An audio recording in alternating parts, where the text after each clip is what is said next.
Welcome back to another technical deep dive here in the debug zone. Today we're tackling a big question and breaking it down with insights from other users.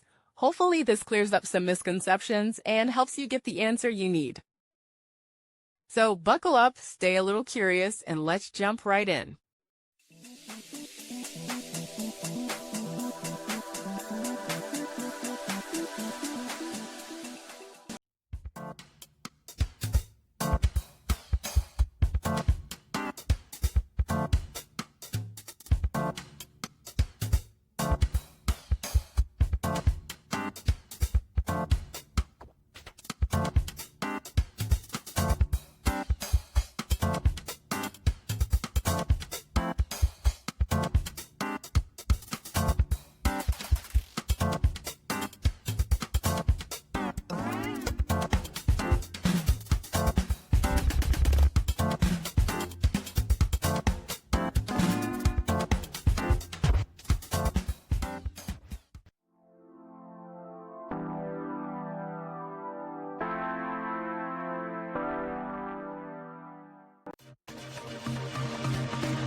And that's a wrap. I hope you found the answer you were looking for.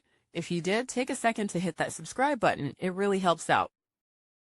And let me know in the comments which solution worked best for you. See you next time in the debug zone.